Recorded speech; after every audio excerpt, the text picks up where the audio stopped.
Olá, tudo bem? Meu nome é Galhardo.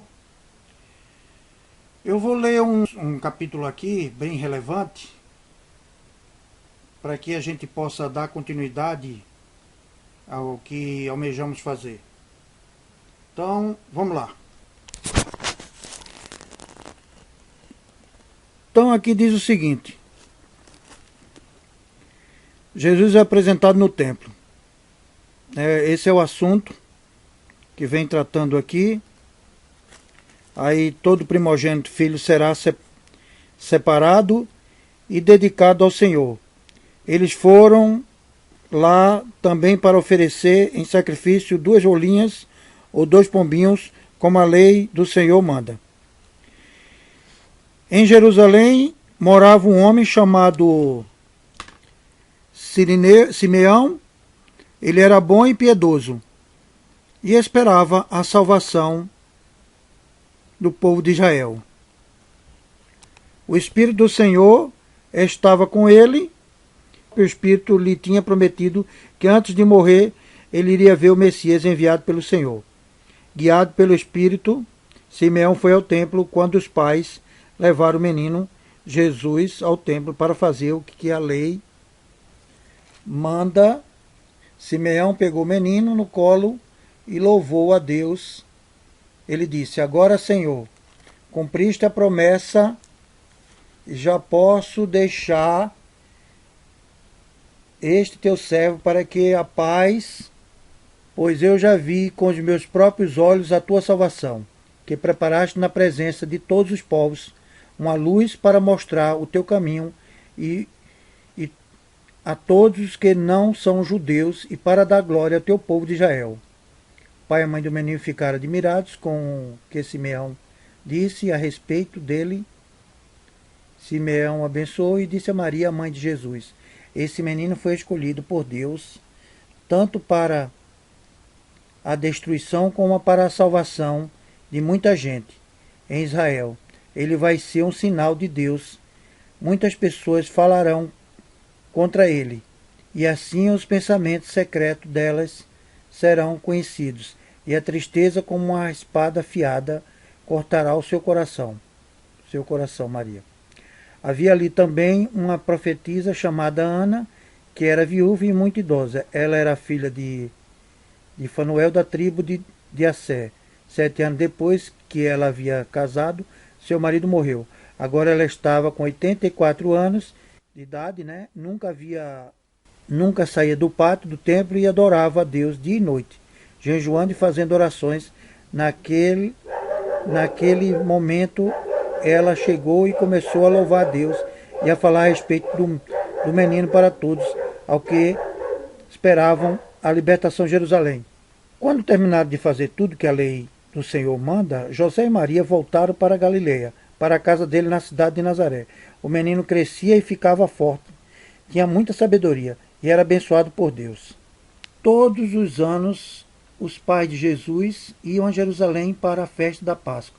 Quando Jesus tinha 12 anos, eles foram à festa conforme o seu costume. Depois que a festa acabou, eles começaram a viagem de volta para casa. Mas Jesus tinha ficado em Jerusalém e seus pais não sabiam disso. Pensavam que ele estivesse no grupo de pessoas que vinha voltando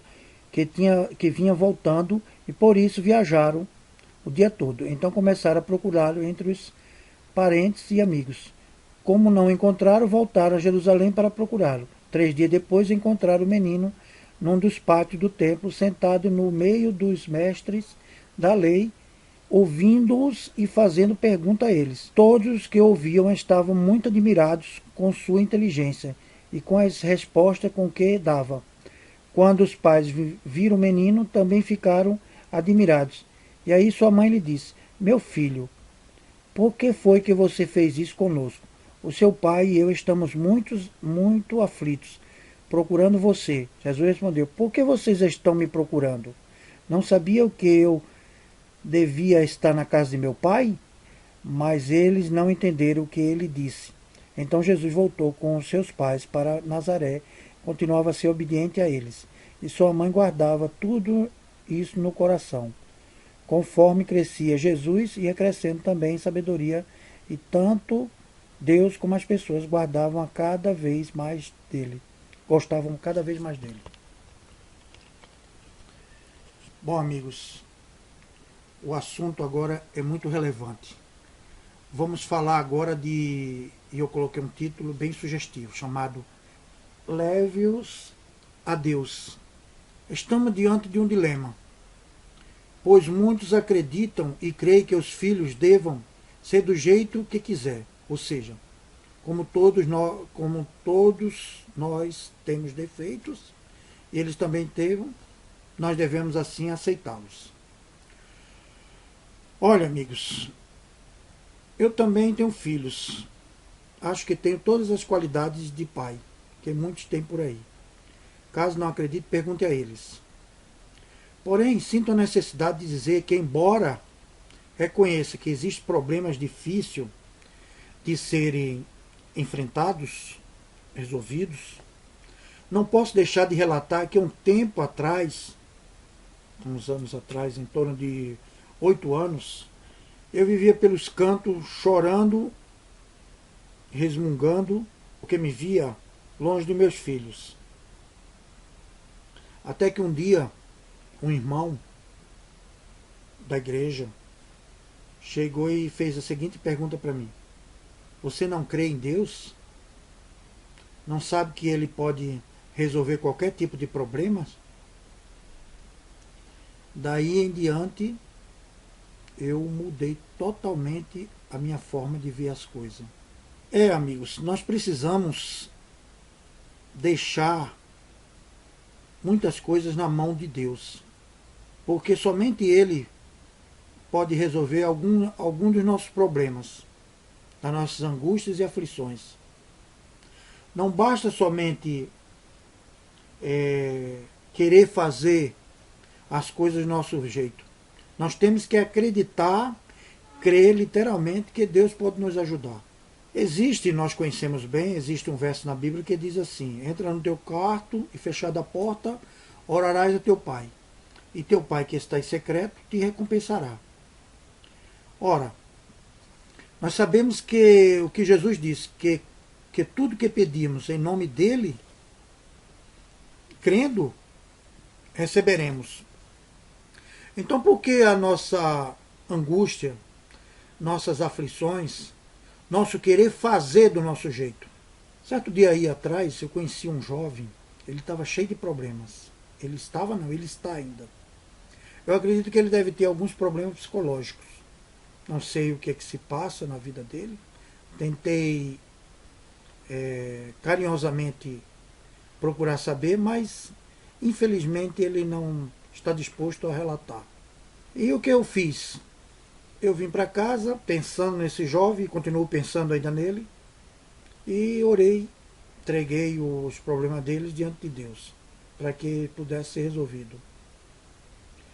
Eu tenho orado muito por esse jovem, porque eu acredito que, até talvez seja meio forte o que eu vou dizer, mas eu acredito que ele deva ter algum tipo de neurose. Outro dia eu vi acho que foi no programa aí da consultório de família, dizer que 80% dos... E eu achei alarmante isso. Eu já estava pensando com relação a esse jovem, porque ele falava muito em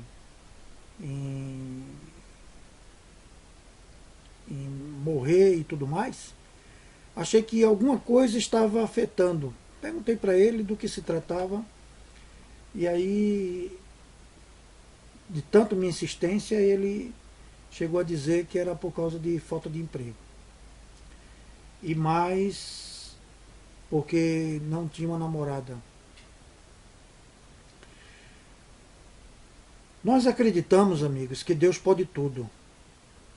Mas às vezes nós não queremos crer nisso.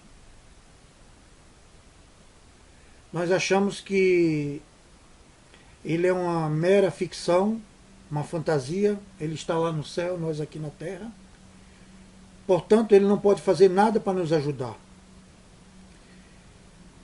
E é diante disso que muitos vivem num mar de aflições, de angústia e de tristeza. Às vezes até separado dos outros, num canto, sem realmente conhecer esse Deus que nós servimos. Às vezes até mesmo pessoas que vivem dentro da igreja, que leem a Bíblia diariamente, que estão a cada dia,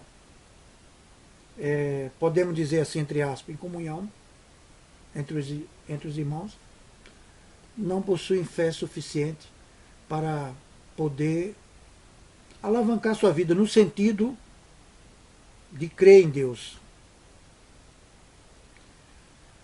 E isso faz com que muitos tenham problemas de depressão, problemas físicos e até chegando a ter, de tanto se preocupar, neuroses. São muitas pessoas que vivem desse jeito. Visto não... Primeiro, não lê a Bíblia. Segundo, que não consegue enxergar outras coisas, porque o mundo não é só do jeito que a gente quer enxergar. Nós temos que vê-lo de uma forma geral. Ou seja, de maneira que a gente possa observar outras coisas. Outra coisa também que eu queria relatar é que nós não devemos achar que porque nossos filhos têm problemas, nós devemos expor a todos. Você vê, a mãe de Jesus estava preocupada com ele. Mas ele mesmo não estava tão preocupado assim. Porque Jesus tinha fé suficiente, mesmo com pequena idade, ele tinha fé suficiente que Deus estava com ele. O que muitas vezes nos falta, amigos, fé, simplesmente para que possamos resolver nossos problemas. Às vezes você pode olhar para mim e dizer assim, Galhardo, você está falando isso e você mesmo está com problema. Claro, problemas todos nós temos. Mas existe uma diferença entre aqueles que se angustiam diretamente com os problemas e aqueles que procuram entregar-se a Deus e deixar que Deus um dia resolva aquilo que talvez esteja causando os tais problemas. Bom, amigos, eu sei que você pensa em resolver as coisas da sua maneira. Eu também, muitas vezes, nós queremos fazer isso. E até acreditamos nessa forma de irmos lá para frente, né? Mas nós não podemos fazer nada sem, primeiro, nos entregarmos a Deus realmente. Se você tem algum problema, tem alguma aflição com os filhos ou com vocês mesmos, entregue-se a Deus. E não precisa expor os seus filhos para que outros saibam quais são os problemas deles. Converse com eles agradavelmente, de forma que eles possam entender o que você quer, mesmo que eles não acreditem, porque existe a rebeldia, né? A adolescência é muito rebelde, uma hora quer uma coisa, outra hora quer outra. E ainda mais confie.